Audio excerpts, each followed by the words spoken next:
Welcome back. We're almost an hour away from the opening bell for a Thursday. The Dow Industrials right now down 125. The Nasdaq is down 313. All three major indices finished higher, and it is Wednesday, led by gains in semiconductor and industrial stocks yesterday. Markets were higher across the board. The Dow was up 385. The Nasdaq was up 329, and the S&P higher by 66. Let's check chip stocks this morning because we are looking at some selling underway right now. The Dow is down 125, and when you look at semis in particular, Micron is down about 5%, Intel down 5%, but they were all up yesterday. Strong corporate earnings also boosting sentiment. General Motors was up nearly 5% after it beat on revenue and profit estimates. Second quarter earnings rolling on this week. We have Alphabet, IBM, Tesla, all reporting after the bell tonight. Alphabet's going to be important as we talk about AI and new models.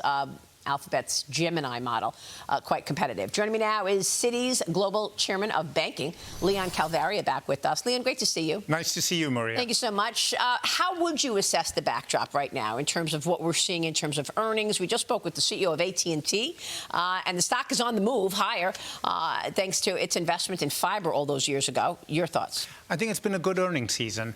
The marketplace, as you look at it here right now, the market continues to grind higher. Obviously, you discussed volatility in the last few days. I frankly don't look at day-to-day volatility, but look at it over a 3, 6, 9, 12-month period. And I think what we're seeing is continued strong interest, especially, and I think that's important, Maria, in the U.S. market. Yeah. I mean, the U.S. market is the home for those that want index listing like the S&P, those that want liquidity, those that want good research coverage, valuation. So continued strong market here. Well, we've seen strong markets in global M&A, that's for sure, surging this year. Massive AI deals, merger market data shows global M&A volume topped more than $3 trillion just in the first half of 2026. Activity from January to June up 44%. Leon, what are you hearing in the boardroom about what's driving this activity? Well, Maria, we're in the boardroom a lot, and a few things. Firstly, people are looking at transformative transactions.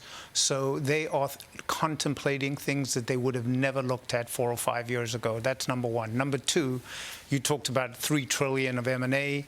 I think 60% of that is in the U.S., so a lot of investment in the U.S. Why? They like the regulatory environment. They want to buy U.S. dollar assets. They want to continue to invest where they're comfortable with the growth outlook. And then third of all, transatlantic M&A, which is at a second high, I think, from a historical standpoint at $860 billion. Again, both into the U.S. and some into Europe here right now, continuing transformative deals. So I think the hallmark of what we've seen here on the M&A side is large transactions, much larger than we've seen in history, probably twice what we saw last year in terms of absolute size. And I think that's going to continue on based on our own backlog, which is quite robust. Well, look, I mean, you make a really good point in terms of these companies coming to the U.S. They want to see this easier regulatory backdrop, because I think right now we're in this moment in time, and I've said this before, where, yeah, we're seeing huge innovation around AI and this huge build-out and data centers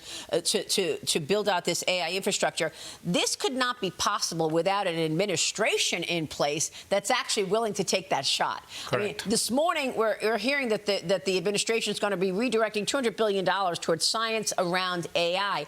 Those kinds of deals and investment would not be happening if you didn't have the blessing of the White House. So obviously we have an administration that is business friendly, but more importantly, they are focused on growth and investment in the U.S. So data centers obviously gets all the headlines, but there are other areas right now. Look at the healthcare industry that's doing incredibly well in the U.S., the pharma sector, the biotech sector.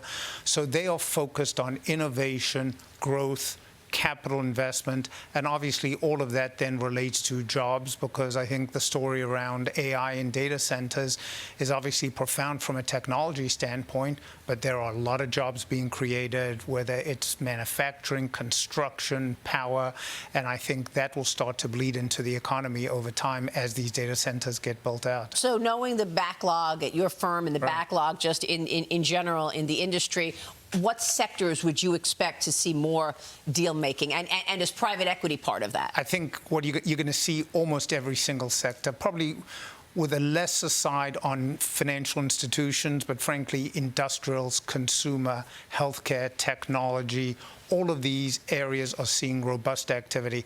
Financial sponsors, there are a bunch of transactions of companies going private. You've seen many, many announcements. And then the other side, obviously, there is a large backlog of IPOs coming out of the financial sponsor community. They have portfolio vintages that are getting a little long. And I think as the IPO market continues to accelerate, you'll see not just the SpaceXs of the world, not just SK Hynix from South Korea, but you'll see a lot of financial sponsor companies starting to monetize. Yeah. So that's going to be robust. And of course, we are doing AI Week this week. We're doing a deep dive on the AI trend and what businesses are doing at Anthropic and OpenAI, also planning to go public. Let me get your take on this new conversation and worry around Chinese models. Asian markets were fractionally moving overnight, but China launched a broad market support campaign to support its tech stocks, right? After a sharp sell-off in AI and chip stocks. They lost $1.48 trillion in market value over the last 2 weeks, Leon, at a time that these new Chinese models are coming out a lot cheaper than U.S. models. Treasury Secretary Scott Bessent was with me here yesterday, and he, too, said if we find that there's IP theft, that will be an issue, because he says that we see watermarks on our models, and we see watermarks of our models on the Chinese models. Correct. And I did see those comments by Secretary Bessent. I think a couple of things. Firstly, Chinese growth is slowing. So that underpins a lot of what's going on.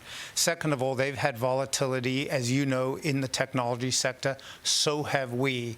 But when it comes to the models, I'm not the best person to comment on exactly how their models are constructed. But I would tell you from our standpoint, what are we focused on?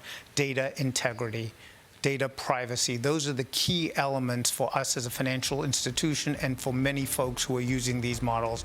We want absolute clarity that there is going to be no data theft, that the models have got integrity, and that from our side, the human element is also important. So when we have humans who are working with AI, they can be working with data that has absolute solid integrity and validity as they work their way through the models. Yeah, because people are worried. Then don't use a Chinese model.